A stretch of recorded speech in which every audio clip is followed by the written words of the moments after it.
그러니까 여호와가 목자가 되시는 분만 이 우리 안에 참된 기쁨이 오고, 어떠한 시련도 역경도 비바람도, 사람이 솔직히 말해서 살다 보면 어떤 일들을 왜 안 겪습니까? 뭐 다치질 않습니까?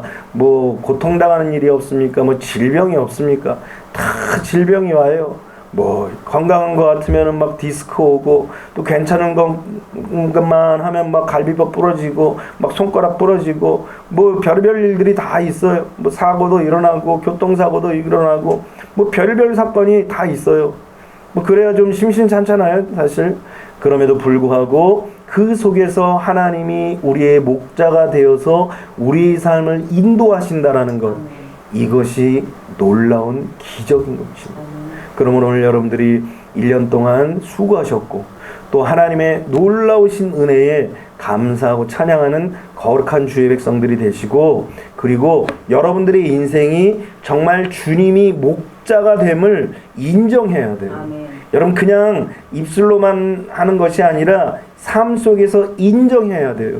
내 삶을 주님이 이끌어 주시고 리드하시고 주관하시고 인도하신다는 사실, 그리고 그것을 기쁘게 여기며 그것을 반갑게 여기고 그것을 인정할 줄 알아야 돼요. 그래야만 하나님의 은혜와 축복을 누리고 푸른 초장 쉴 만한 물가로 우리가 인도함을 받을 수 있는 것입니다. 아멘. 오늘 여러분들이 다 그런 하나님의 은혜 가운데 살아가게 되시기를 주님의 이름으로 축원합니다. 아멘. 오늘 4절을 보면은, 4절을 우리 함께 또 읽어봅니다. 4절에 보면 내가 사망의 음침한 골짜기로 다닐지라도 해를 두려워하지 않을 것은 주께서 나와 함께 하심이라. 주의 지팡이와 막대기가 나를 안위하시나이다 그랬어요. 여러분 참 놀라운 사실은 우리 인생 속에서 끊임없이 사망의 음침한 골짜기를 다니는 순간이 온다라는 거예요. 그럼에도 불구하고 성경은 뭐라고 말씀하시냐면 그 가운데서도 우리는 두려워하지 않는다는 것이에요. 왜냐하면 주께서 나와 함께 하시고 주의 지팡이와 막대기가 나를 안위하신다라는 거예요. 이 단계는 바로 십자가의 죽음과 부활의 단계예요. 여러분 거듭난 사람들이 얼마나 기쁘겠어요. 다 거듭난 경험을 한 사람들은 이것이 기쁨이라는 것을 알아요. 우리는 기쁨이라고 생각하면 뭔가 이렇게 육신적인 생각을 가져요. 먼저 뭐 예를 들어서 선물을 받았다든가, 아니면 돈을 많이 벌었다든가, 아니면 어디에 합격이 됐다든가, 아니면 누가 나에게 좋은 것들을 선물했다든가, 이런 생각을 하는데 이것은 그냥 잠시 잠깐 웃는 즐거움 뿐일 거예요. 그러나 주님이 우리에게 은혜를 주시고 거듭나게 하시는 기쁨은 세상이 줄 수 없는 그런 놀라운 기쁨이에요. 이 기쁨은 마치 보호막과 같아요. 여러분 혹시 그 수영장, 예전에 여름에 수영장들 가보셨습니까? 뭐 코로나로 다 잘 못 가보겠지만 이 보호막이 있으면은 거기에 물에 쳐 넣어도 물에 안 들어가요. 거기다 물총을 쏴대고 파도가 쳐도 물에 들어가질 않는 거예요. 하나님이 우리를 거듭나게 하셔서 주신 기쁨은 바로 이런 기쁨이에요. 막 시련이 오고 뭐 고통이 오고 좌절이 오고 절망스러운 일이 와도 거듭났다라는 그 확신과 믿음이 주는 그 기쁨은 그 어떤 풍파가 불어도 까딱없는 거예요. 그리고 거듭난 사람은 이런 놀라운 은혜와 또 기쁨이 있는 거예요. 그럼에도 불구하고 우리 순간순간 우리는 육체를 가지고 있고 연약하기 때문에 곤고함이 찾아오는 거예요. 왜 그럴까요? 거듭난 사람도 때로는 공고할 때가 있어요. 때로는 고민할 때가 있고, 때로는 고독할 때가 있고, 때로는 괴로울 때가 있더라는 것입니다. 왜냐하면 시편 66편 10절부터 12절에 이런 말씀이 있어요. 여러분 이 말씀을 잘 생각해 보세요. 우리의 인생 속에 어려움과 시련과 역경이 다가올 때 바로 이와 같은 상황이에요. 하나님이여, 주께서 우리를 시험하시되 우리를 단련하시기를 은을 단련한 같이 하셨으며 우리를 끌어 그물에 걸리게 하시며 어려운 짐을 우리 허리에 메어 두셨으며 사람들이 우리 머리를 타고 가게 하셨나이다. 우리가 불과 물을 통과하였더니 주께서 우리를 끌어내사 풍부한 곳에 들으셨나이다. 이 말씀이 뭐냐면 하나님께서 우리의 삶을 이끄시는데 우리를 훈련하신다라는 거예요. 이것을 하나님께서는 시험이라고 얘기합니다. 이 시험은 트레이얼이라고 사람을 강하고 담대하게 또 능란하게 그런 능숙한 모습을 갖기 위해서 우리를 단련하시는 그런 시험이에요. 그래서 성경은 이것을 단련이라고 얘기하고 또 우리를 훈련이라고 이야기하는 것입니다. 그런데 어떻게 훈련을 하시냐면은 우리를 끌어서 그물에 걸리게 하셔요. 또 심지어는 어려운 짐을 우리 허리에 메어두게 하셨다라는 거예요. 허리에 메어두셨다라는 것은 뭡니까? 사람의 힘이 어디서 나오죠? 허리에서 나오잖아요. 사람의 모든 중심에 나오는 그 힘을 다 무겁게 하셔가지고 그 힘을 발휘하지 못하도록 만드셨다라는 거예요. 여러분, 우리가 삶 속에 살아가면서 그물에 걸리고 내가 힘쓸 수 있는 그 힘의 능력의 근원들을 다 잡아매는 그런 상황이 생겨지면 사람이 어떻게 힘을 발휘할 수 있겠어요? 아무리 천하장사도 이 그물이 딱 걸려버리면은 무용지물인 거예요. 심지어는 허리에서 힘이 나오는데, 그래서 왜 역기 선수들 허리에 이만한 벨트를 매잖아요. 힘을 분산되지 않도록 허리에서 힘을 더 내도록 허리띠를 딱 조아매는 거예요. 그런데 이 허리에 무거운 짐을 매서 허리를 주체하지 못하게 하는 거예요. 심지어는 사람들이 우리의 머리를 밟고 지나가는 거예요. 이것을 성경은 불과 물을 통과했다라고 얘기합니다. 여러분, 이런 시련과 역경과 어려움들이 우리의 삶 속에 다가와서 우리로 하여금 어렵게 하고 힘들게 하고 곤고하게 할 때가 너무나 많다라는 거예요. 이스라엘 백성들의 모습도 봐도 그래요. 이스라엘 백성들이 광야에서 이런 훈련과 연단을 받아요. 모래바람을 맞고 태양의 그 뜨거운 바람을 맞으면서 그들이 40년 동안을 지내면서 훈련받고 연단을 이제 주셨던 것입니다. 왜 하나님께서 이스라엘 백성들을 이렇게 광야에서 훈련하시고 연단하셨겠어요? 그것은 바로 주님을 의지하는 삶을 살게 하신다는 거예요. 주님이 우리를 훈련하시면서 우리에게 원하시는 것은 어떤 상황, 어떤 형편 속에서도 주님을 의지하는 사람이 되게 하셨다라는 거예요. 여러분, 사람은 대부분 다 자기를 의지하든지 아니면 자기보다 나은 사람을 의지하려고 해요. 그것도 눈에 보이는 사람을 의지하게 하는 거예요. 그런데 하나님이 원하시는 이 훈련은 어떤 상황, 어떤 형편에 빠지더라도 살아계신 하나님을 바라보는 훈련을 하게 하신 거예요. 그래서 하늘에 만나를 내리시고 하늘에 비도 내리시고 또 하늘에서 햇빛도 내리게 하시고, 그런 연단을 통하여서 시련과 역경과 고난이 다가올 때 어디를 바라보라는 거예요? 하나님을 딱 바라보는 거예요. 우리에게 양식을 주시고 비를 주시고 물을 주시고 삶을 주시고 생명을 주시는 그 하나님만을 다 바라보게 하시는 거예요. 이렇게 하나님의 보호하심을 경험하게 하기 위해서 광야를 통과하게 하시는 거예요. 근데 이 광야를 통과하면서도 하나님을 바라보지 아니하시면은 어떻게 하겠어요? 계속 그냥 광야를 돌게 하시는 거예요. 1년 돼서 안 되니까 40년을 돌리시는 거예요. 40년 돼서도 안 되니까 어떻게 해요? 그냥 죽여버리시는 거예요. 그리고서는 다음 세대로 바꾸는 거예요. 그러니까 우리는 이 시련과 역경과 어려움이 닥쳐올 때에 뭐라고 하시는 하나님의 사인에, 뭐라고 하시는 주님의 음성을 들어야 되느냐? 나를 바라봐라.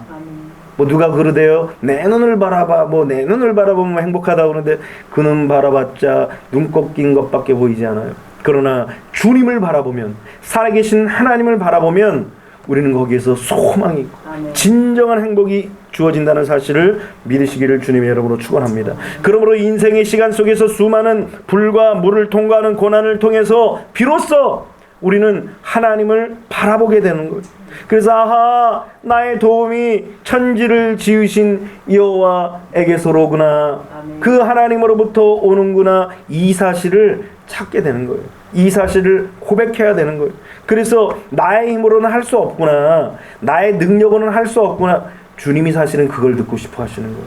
주님, 내 능력으로, 내 힘으로는 아무것도 할 수 없습니다. 내 힘으로는 아무런 것도 내가 할 수 있는 것들이 없습니다.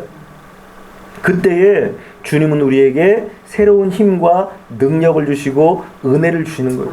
여러분, 모세가 40세가 됐을 때에 그가 생각할 때에 아하, 이쯤 되면 내가 뭔가 할 수 있겠구나. 이제 하나님을 위해서 또 하나님의 저 백성들을 위해서 내가 뭔가 할 수 있겠구나, 이런 생각을 했어요. 그런데 어떻습니까? 하나님은 그 40세에 쓰지 않았어요. 내가 뭔가 할 수 있다고 생각하는 40대에 쓴 것이 아니라 80세가 되어서 모세 스스로도 하나님, 그때 쓰시지 왜 이제 오셨어요? 난 지금은 아무런 능력도 없습니다. 말주말도 없고 허리에 힘도 다 떨어지고 그저 의지할 것이라고는 이 지팡이 하나밖에 없습니다. 그렇게 연약하고 나약해졌다라고 고백하는 그 모세를 그때 80세에 찾아가셔서 그때 쓰시겠다라는 거예요. 이것이 바로 하나님의 놀라운 역사예요. 그러니까 나 자신을 내려놓지 않는 사람은 하나님은 결단코 사용하지 않는 거예요. 그러니까 우리는 빨리 다윗이 고백했던 것처럼 나의 힘이 되신 여호와여, 내가 주를 사랑하나이다. 이런 고백이 날마다 우리의 삶 속에 고백되어져야 돼요. 이것이 고백되어지지 않는 사람은 하나님 앞에 계속 또 훈련, 계속 훈련. 왜? 구원은 받아야 되겠고 하나님이 구원은 시켜야 되겠고 계속 내 힘으로 사는 사람들에게는 결단코 하나님을 의지하는 사람들로 만들기 위해서 끊임없이 인도하신다라는 거예요.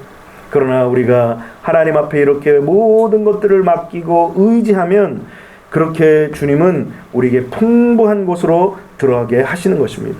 예수님의 십자가의 고난과 죽으심이 바로 이것이에요. 예수님께서 나의 힘으로 구원받을 수 없다는 사실을 알고 예수님이 대신 죽으셨어요. 예수님이 죽으심으로 말미암아 우리는 어떻게 돼요? 무덤에 들어갔어요. 내가 무덤에 들어가야 되는데 예수님이 무덤에 들어갔어요. 그런데 놀라운 사실은 내가 죽진 않았지만 예수님이 죽으심으로 나의 옛사람이 죽고, 내가 들어가진 않았지만 예수님이 빈 무덤에 들어가심으로 말미암아 나의 옛사람 구습, 잘못된 것, 더러운 죄악들이 무덤 속에 들어가서 예수님께서 다 죽으시고 장사 지내고 나서 3일 만에 부활하시면서 우리에게 새로운 소망이 되었던 거예요. 그래서 이 소망을 성경은 산소망이라고 얘기하고, 이 부활의 소망을 가진 사람만이 하나님 앞에 정말 큰 구원의 역사를 경험할 수 있는 것입니다. 로마서 4장 25절에 예수는 우리의 범죄한 것 때문에 내줌이 되고 또한 우리를 의롭다 하시기 위하여 살아나셨느니라 그랬어요. 예수님이 우리의 범죄 때문에 십자가에 내주신 거예요. 근데 그것으로 끝난 것이 아니라 우리를 의롭다고 하시기 위해서 다시 부활하시고 살아나신 것입니다. 그러므로 이것이 우리의 소망이고 우리의 참된 희망인 것입니다. 오늘 이런 소망과 희망을 여러분들이 갖게 되시기를 주님의 이름으로 축원합니다. 여러분들의 삶이 어떻습니까? 혹여라도 사망의 음침한 골짜기를 그렇게 다니는 그런 삶을 살고 있습니까? 고난과 고통, 또 절망, 좌절, 우리의 주변을 둘러봐도 우리의 힘이 되는 만한 것이 아무것도 없다라고 생각하십니까? 그렇다면은 십자가에서 죽음을 이기시고 부활하신 주님을 바라보라는 거예요. 그러니까 시련과 역경 속에서 우리는 십자가의 신앙을 가지고 부활 신앙을 가지고 힘차게 일어나야 되는 것입니다. 거기에 소망이 있고 거기에 미래가 있고 거기에 무엇이 있어요? 평안이 있는 거예요. 내가 미래가 불투명하다고 느껴집니까? 그 십자가의 신앙과 부활 신앙이 없어서 그래요. 내가 희망이 없다고 생각합니까? 그 십자가의 신앙과 부활 신앙이 없기 때문인 거예요. 내 마음이 불안하고 초조하고 평안이 없습니까?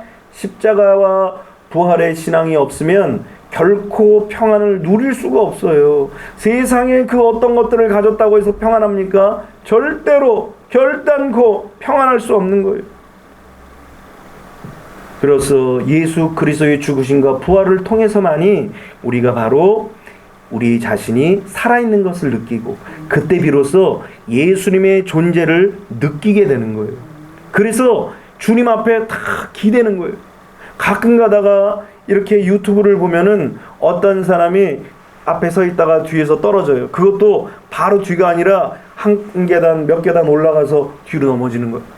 얼마나 뒤에 있는 사람을 믿으면 그렇게 떨어지겠어요. 뒤로 그냥 보지도 않고 그냥 눕겠어요. 살짝 피하면 어떡할 거야 이 사람이. 아니면 심지어 이 사람이 받긴 받았어. 근데 너무 약해가지고 팍 떨어뜨렸어. 그러면 어떡할 거예요? 막 이런 오만 가지 생각을 하면은 어떻게 뒤로 누워요? 여러분들 눈 감고 지금 뒤로 누울 때 받아줄 사람이 있어요? 우리의 인생 속에서 혹시라도 사람은 우리를 받아줄 사람이 없을지라도 예수님은 다 받아주시는 거예요.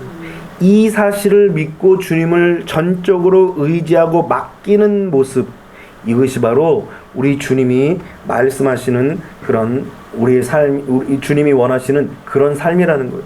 오늘 우리가 사망의 음침한 골짜기를 다닐지라도 해를 두려워하지 않는 그런 마음, 이 상태가 바로 예수님이 말씀하신 심령이 가난한 상태예요.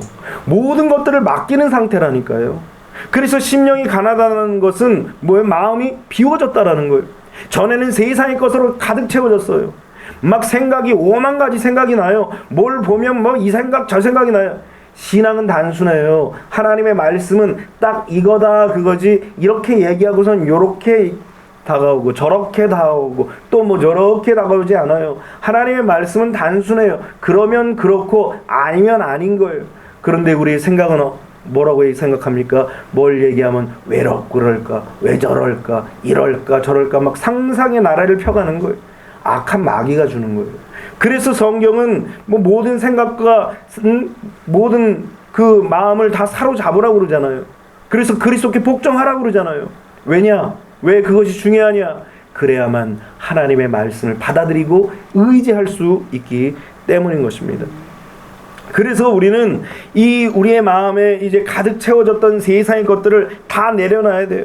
세상의 욕심도, 자랑도, 소유욕도, 내 생각도, 이것도 다 사라지고 주님을 갈망하는 상태가 바로 심령이 가난한 그런 모습이라는 거예요. 오늘 우리의 심령이 가난해져야만이 비로소 주님을 갈망할 수 있는 거예요. 이 심령이 꽉 다른 것으로 채워져 있는데 어떻게 주님이 갈망돼요? 아니 심령이 다 내 생각으로 가득 차 있는데 어떻게 주님의 말씀을 갈망합니까? 이미 그냥 물 마셔가지고 세상에 흙탕물 다 마셨는데 아무리 생수라고 해도 그거 마실 수 있겠어요? 못 마셔요. 배불러서 못 마셔요. 더러운 물로 가득 찼기 때문에 채울 수가 없어요. 이게 비워져야 돼요. 심령이 비워져야만이 하나님의 말씀인 생수가 우리에게 다시 이제 채워질 수 있는 것입니다. 주님의 모든 말씀을 받아들일 수 있는 단계가 그래서 심령이 가난해져야 돼요. 그래서 내 심령 속에서 내 심령 안에 무엇이 들어가 있는지를 제대로 볼 수 있는 사람이 진짜 영적인 사람입니다. 하나님이 끊임없이 우리에게 말씀하시고 또 우리에게 체근하시기도 하시고 때로는 책망하시는 이유가 뭐냐면 우리 자신을 들여다보라는 거예요. 우리 자신을 못 보는 사람, 그래서 비우지 못하는 사람은 육신에 속한 사람이에요. 여전히 내가 내 마음속에 주인이 되다 보니까 그냥 자기밖에 안 보이는 거예요. 내 생각, 내 판단, 내 중심, 내 관점, 내 삶, 내 인생, 내 시간, 내 모습, 내 몸, 내 주변, 내 환경 다 나밖에 없어요. 여러분 영어에서도 참 중요한 것은 놀라운 것은 이게 I가 들어가면은 꼭 문제가 생기는 단어예요. 뭐 크라임이 무슨 뜻이죠? 범죄라는 뜻이거든요. 범죄. 이 범죄라는 영어 가운데에 뭐가 들어있냐면 I가 들어있어요. 또 프라이드, 뭐 굉장히 좋은 말인 것 같지만 이게 자부심인데 이 자부심이 어디서 오느냐? 자기로부터 와요. 그러니까 자만심이에요. 자만심. 바꿔 얘기하면 자만심을 뭐라고 얘기해요? 교만인 거예요. 그러니까 프라이드가 이게 잘못 나가면은 교만한 마음이에요. 이 프라이드에도 가운데 I자가 들어가요. 그러니까 항상 모든 일에 내가 들어가면 문제가 생겨요. 그러니까 신앙은 뭐예요? 나 자신을 비워가는 거예요. 그래서 예수님께서 팔복을 말씀하시면서 산상수훈에서 가장 첫 번째 말씀하신 것이 뭐예요? 심령이 가난한 자는 복이 있나니. 이게 모든 말씀의 시작이고 그리고 핵심이고 중심인 거예요. 우리의 심령이 가난해질 때에 하나님의 말씀을 받아들일 수 있게 되는 것입니다. 그전에는 말씀을 받지 않아도 상관하지 않아요. 왜? 살만하니까. 말씀이 없어도 살만하다고 생각하는 거예요. 말씀을 안 읽어도 힘들지가 않아요. 말씀을 묵상하지 않아도 별 어려움이 없어요. 말씀이. 뭐 듣지 않아도 아무 신경도 없어요. 왜? 살만하거든요.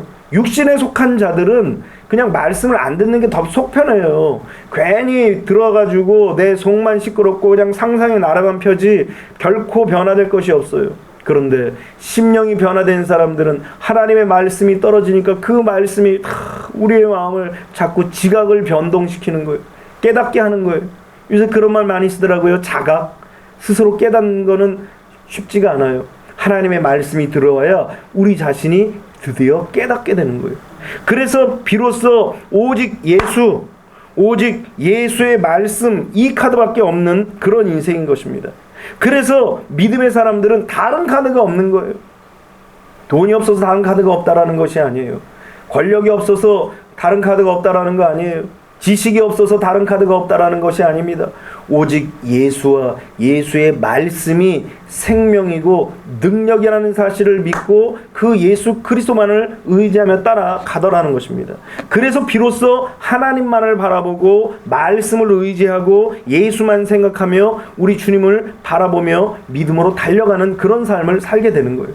오늘 여러분들이 거듭난 자로서 이런 과정들을 잘 겪어나가시기를 주님의 이름으로 축원합니다. 거듭났다면 이 과정들이 반드시 와요. 그때에 주님을 의지하고 주님을 바라보게 되시는 거룩한 주의 백성들이 되시기를 주님의 이름으로 축원합니다. 5절 말씀을 보니까 주께서 내 원수의 목전에서 내게 상을 차려주시고 기름을 내 머리에 부으셨으니 내 잔이 넘치나이다. 그렇게 고백합니다. 이것은 바로 성령 세례와 성령 충만의 단계입니다. 여러분, 거듭난 것으로 우리가 인생이 끝난 것이 아니에요. 신앙이 끝난 것이 아닙니다. 거듭남에 이어서 우리는 성령 세례와 성령 충만을 받아야 되는 것입니다. 성령 세례와 성령 충만을 받지 못하면 그 신앙이 언제 어느 때에 뒤로 물러설지 몰라요. 언제 어느 때에 배신할지 몰라요. 베드로 보세요. 가룟 유다 보십시오. 예수님 팔아먹고 배신합니다. 왜 그래요? 성령 세례와 성령 충만의 능력을, 권능을 체험하지 못했기 때문인 것입니다. 이렇게 하나님께서는 성령 세례와 성령 충만을 통하여서 오늘 어떻게 하십니까? 원수의 목전에서 상을 차려주시고 그리고 기름으로 우리의 머리에 다 부어주셔서 우리의 잔이 충만한 은혜를 체험하게 하신다라는 것입니다. 오늘 두려움으로 떨었던 그들이 성령 세례를 받고 성령 충만을 받고 나니까 두려움이 사라지는 거예요. 그들이 그동안 생각하고 판단했던 그 모든 생각을 다 내려놓는 거예요. 모든 이론을 파하고 하나님 아는 것을 대적하여 높아진 것들을 파하고 모든 생각을 사로잡아서 막 그리스도께 막 복종하는 거예요. 순종하는 거예요. 따라가는 거예요. 여러분, 신앙이라는 것은 계속 말씀드리지만 듣는 것이 신앙이 아닌 거예요. 듣고 읽고 듣고 지켜야 되는 거예요. 지키려면 어떻게 해야 돼요? 알아야죠. 지키는 것도 내 생각으로 지키는 게 아니에요. 말씀을 지키는 거예요. 말씀을. 그래서 내 생각을 사로잡아서 복종케 함으로 말미암아 하나님의 말씀을 순종하는 거예요. 그래서 우리는 하나님의 말씀을 마치 소가 여물을 먹었는데 아니 윗속에서 다시 또 꺼내가지고 또 씹네? 꿀꺽 삼켰는 줄 알았는데 다시 또 꺼내. 그리고 또 씹어요. 그래서 우리는 소고기를 좋아합니다. 소화도 잘 시키니까 돼지고기보다. 그게 왜 그래요? 하나님의 말씀도 마찬가지. 또 씹고 또 씹고 또 씹고. 그게 우리의 피가 되고 살이 되고 삶이 돼야 돼요. 그래야만 우리가 하나님의 사람들의 모습이 되는 거예요. 하다못해 여러분, 간디도 이 어린 아이가 이제 엄마 손을 붙잡고 간디 앞에 딱 오더니 엄마가 하소연을 하는 거예요. 아이고 선생님, 우리 아들이 사탕을 너무 좋아합니다. 그냥 사탕을 너무 좋아해가지고선 집에 있는 설탕이란 설탕도 다 퍼먹습니다. 얘 좀 혼내주세요. 그러고선 이 아이의 엄마가 아이를 데리고 온 것입니다. 그런데 이 간디 선생님이 일주일 뒤에 오라는 거예요. 그래서 이 어머니가 생각할 때, 야, 뭔 효능 있는 약을 좀 주시겠구나. 그러면서 기쁜 마음으로 돌아가서 일주일 후에 먼 길을 또 돌아온 거예요. 걸어온 거예요. 그러고선 간디 선생님한테 이 아이에게 처방을 내려주십시오. 그러니까 이 선생님이 이 아이를 무릎에 탁 앉히더니 머리를 쓰다듬더니 하는 말이, 사탕 먹지 마라. 설탕 좋아하지 마라. 이렇게 된다. 이러면서 이빨이 썩는다. 그 얘기 한마디 뿐인 거예요. 그래서 이 어머니가 아니 그런 말씀이면 진작 해주시지 왜 일주일 후에 오라고 그러셨어요? 그러자 하는 말이 원래 나도 사탕이랑 설탕을 너무 좋아해서 일주일 동안 끊는 후에 얘기했더라는 거예요. 여러분 하다못해 뭔가 성 있는 뭔가 깨달음이 있는 사람은 뭐가 다르냐? 여기가 다른 게 아니라 여기가 다른 거예요. 여기가 변화된 게 아니라 여기가 변화되고 여기가 변화된 거예요. 그러니까 믿음과 신앙도 마찬가지예요. 머리가 바뀌는 것이 아니에요. 신앙이라는 것은 뭐예요? 여기도 바뀌어야 되고 마음도 바뀌어야 되고 그리고 나의 삶의 손과 발도 바뀌어야 되는 거예요. 이것이 바뀌려면 어떻게 해야 돼요? 간디처럼 또 안 먹어보고 얼마나 병을 들었다 놨다 했겠어요. 응? 열었다 닫았다를 얼마나 했겠어요. 그러고 일주일을 참고 자신도 이제는 설탕을 안 먹을 수 있겠구나 이렇게 결단을 하고 나서 그러고 나서 이 아이에게 사탕 먹지 말라고 설탕 먹지 말라고 교훈과 훈계를 할 수 있는 거예요. 신앙이란 그런 거예요. 신앙이란. 설교가 왜 어렵냐? 아유 솔직히 말해서 설교 쉽죠. 말하는데 나도 말하는 거 좋아합니다. 쉬워요. 그런데 어려워요. 왜? 실천을 해봐야 되거든요. 내가 해봐야 이것이 생명이고 능력이라는 것을 알기 때문에 그래서 어려운 거예요. 여러분들도 왜 들었던 말씀을 또 들어야 되느냐? 왜 알았던 말씀을 또 상기시켜야 되느냐? 왜 묵상했던 말씀을 왜 또 묵상하고 또 들어야 하느냐? 그것은 바로 하나님의 말씀이 우리의 삶 속에 여기에서 여기로 내려와야 되고 여기에서 또 여기까지 내려와야 되고 그래서 여기까지 와야 돼요. 손과 발까지 와야 돼요. 그래야만 신앙이 능력이 있고 그 신앙이 생명력이 있는 거예요. 그 전까지는 아무 변화가 없어요. 말씀을 뭐 읽는다고 변화가 있겠습니까? 말씀을 뭐 듣는다고 변화가 있겠습니까? 내 머릿속으로 판단되는 그 말씀은 여전히 남의 말씀이에요. 그러나 이것이 탁 내려오는 거예요. 그래서 내 손과 발까지 탁 오는 거예요. 그래서 실천해 보는 거예요. 예전에는 제가 뭐 부끄러운 얘기지만 아무데나 휴지도 버렸어요. 지금 산증인이 저기 있잖아요. 차 타고 가다가 휴지 그냥 탁 버리면서 아이고 저러니까 청소부 아저씨들도 먹고 사는 거지 그렇게 하면서 하는데 어느 순간부터 죄책감이 드는 거야. 네가 뭐냐? 가서 주워라. 근데 솔직히 가서 주진 못했어요. 나는 가서 주진 못했어. 근데 어떤 목사님은 진짜 가서 주신 분이 있더라고요. 똑같이. 나는 솔직히 말해서 가서 줍지는 못했어요. 다음에는 안 버릴게요 이랬지. 가서 줍지는 못했습니다. 그런데 이런 것들이 하루하루 쌓아지는 거예요. 신앙이 뭐지? 우리는 별것 아닌 것 같은데 아무데나 침 탁탁 뱉고 그런 양반들이 있어요. 이게 우리는 아무것도 아닌 것 같은데 이게 아무것도 아닌 게 아닌 거예요. 하나님의 말씀이 머릿속에 들어와서 가슴에서 배에서 그리고 우리의 손과 발까지 나와야 되는 거예요. 그러려면 많은 시간과 노력이 있어야 하는 거예요. 이것을 누가 하느냐? 내 힘으로 하는 게 아니에요. 성령이 하시는 거예요. 예수님의 제자들도 두려워 떨고 막 문을 걸어 잠그고 있을 때에 사도행전 2장 2절로 4절에 보니까 호련히 하늘로부터 급하고 강한 바람 같은 소리가 있어 그들이 앉은 온 집에 가득하며 마치 불의 혀처럼 갈라지는 것이 그들에게 보여 각 사람 위에 하나씩 임하여 있더니 그들이 다 성령의 충만함을 받고 성령이 말하게 하심을 따라 다른 언어들로 말하기를 시작하니라. 성령을 딱 받고 나니까 입이 헬리콥터가 돌아가는 거야 막. 그러더니 자기가 알지 못하는 그런 언어들을 말하는 거예요. 그러더니 어떻게 돼요? 내가 원하는 모습이 아니라 주님이 원하시는 모습, 성령께서 인도하시는 모습으로 살아가는 거예요. 그러더니 문을 박차고 그렇게 두려워 떨던 자들이 막 말하는 대로 막 성령께서 말하시는 대로 그냥 다른 나라 사람들에게 뭐 각 나라의 언어로 막 증거하기 시작하는 거예요. 예수님이 부활하셨다. 니들이 죽인 예수, 그 예수가 죽은 것으로 끝난 것이 아니라 부활하셨다고 가는 곳마다 사람들에게 막 증거하는 거예요. 이 천하 각국에서 모인 사람들이 이 소리를 듣고 다 놀래서 난리가 났습니다. 지금 예수님을 잡아서 죽인 이 자들이 모여가지고 예루살렘에서 호시탐탐 예수님을 추정하는 자들을 또 잡으려고 막 혈안이 되어서 두 눈 시퍼렇게 뜨고 그러고 있는데, 그 자리에서 성령께서 쫙 기름을 부어주시고, 그리고 성령의 충만을 경험하는 그런 성령 잔치가 막 벌어진 거예요. 그러니까 놀라운 역사가 그 자리에서 일어나고, 그 축복의 역사가 그 자리에서 나타나게 된 것입니다. 우리 교회도 1주년이 되었습니다. 이 1주년이 되어서 우리가 해야 될 일들이 뭐겠어요? 바로 이 성령 잔치인 거예요. 성령이 임하여서 막 가난한 자들이 부유하게 되고, 저는 자들이 걷게 되고, 못 보는 자들이 보게 되고, 또 말하지 못하는 자들이 말하게 되고. 뭐예요? 벙어리들만 오고 안진뱅이만 오고 이러는 의미가 아니에요.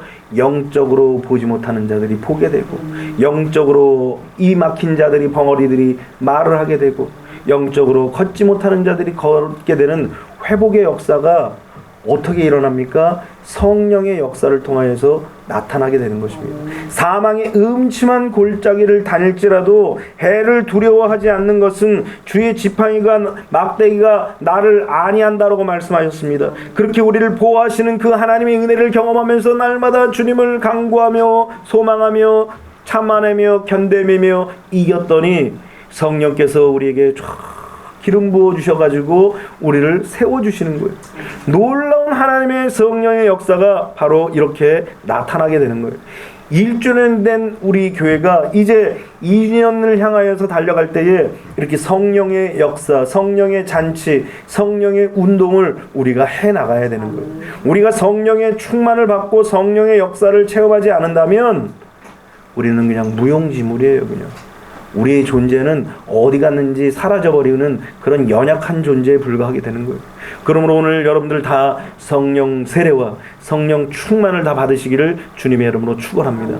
그러면은 다르다니까요. 삶이 달라요. 소망하시고 기대하시고 갈망하세요. 삶이 다릅니다. 뭐가 있어서 다른 게 아니에요. 성령께서 역사하심으로 말미암아 뭘 다 소유하지 않아도 모든 것들을 다 소유하게 되는 거예요. 오늘 그런 역사가 여러분들에게 있게 되시기를 주님의 이름으로 축원합니다.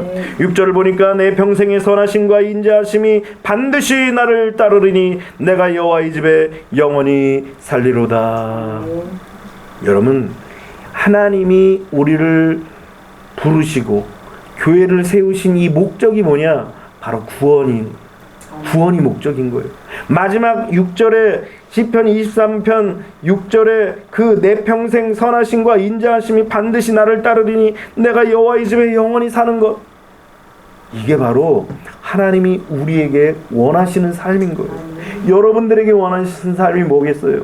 잘 되고 돈 잘 벌고 건강하고 좋죠. 하나님도 다 그거 원하셔요. 이 땅에서 하나님의 백성들이 멸시천대 받고 사는 거 하나님 원치 않으셔요. 그래서 신명기 28장에 뭐라고 그랬습니까? 하나님의 말씀대로 사는 자들에게는 위에 대고 앞에 서고 높이 세우고 들어가도 나가도 복을 얻고 온통 복천지예요.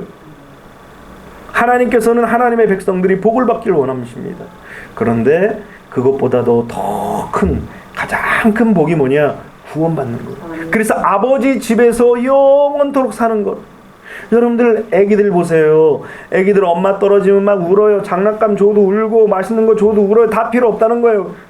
당장 누구 내놓으라는 거예요? 엄마 내놓으라는 거예요. 지금 우리가 그런 모습이 되어야 한다는 거예요. 하나님은 우리가 구원받기를 원하시는 거예요.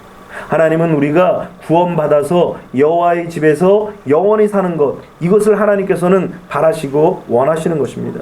이 상태가 어느 상태냐면 예수 그리스도와 완전히 하나 되는 상태예요. 예수 그리스도와 연합되는 그런 단계라는 것입니다. 요한복음 10장 9절에 보면 내가 문이니 누구든지 나로 말미암아 들어가면 구원을 받고 또는 들어가며 나오며 꼴을 얻으리라. 예수님께서 문이라는 거예요. 그래서 예수 그리스도의 문이 되신 예수 그리스도를 통하여서 들어가고 나면 우리가 뭘 받는다고 그랬죠? 구원을 받는다라고 그랬어요. 구원을 받아서 우리가 들어가며 나가며 꼴을 얻는다라는 거예요. 하나님의 축복과 은혜 가운데 살게 된다라는 거예요. 이것을 좀 어려운 말로 상호 거처 단계라고 그래요. 무슨 단계라고요? 상호 거처 단계. 서로가 서로에게 거한다라는 거예요. 마치 요한복음 15장이 말씀하신 대로 그가 내 안에 내가 그 안에 그러니까 무슨 말이에요? 한 몸이라는 거예요. 예수님과. 그러니까 창세기에 하나님께서 아담과 하와에게 한 몸을 이루게 할지니라 라고 말씀하시는 것이 무엇이냐? 바로 예수 그리스도와 우리가, 신랑과 신부가 한 몸을 이루듯이 예수 그리스도와 우리가 한 몸이 되어야 한다는 사실을 이 창세기 때부터 우리에게 가르쳐 주신 거예요. 그러니까 예수 그리스도와 연합되어지고 한 몸이 될 때 완전체가 되는 거예요. 여러분들, 완전체가 된다는 것은 너무 중요해요. 세상은 뭘 만들려고 하느냐? 이 퓨전을 만들려고 그래요. 퓨전 알죠? 이 퓨전을, 사실 영어가 더 쉬워요. 퓨전이. 이 한국말로 해석하면 융합이에요. 융합이란 말이 더 어렵죠. 핵융합이라고 그러니, 핵이 이 핵과 다른 것과 이게 퓨전이 되면은 이상한 폭발을 일으키는 거예요. 폭탄이 되는 거죠. 근데 이것이 정상적으로 이렇게 되어지는 것을 뭐라고 얘기하냐면 분화라고 얘기하는 거예요. 분화. 그래서 사람의 심리도 마찬가지예요.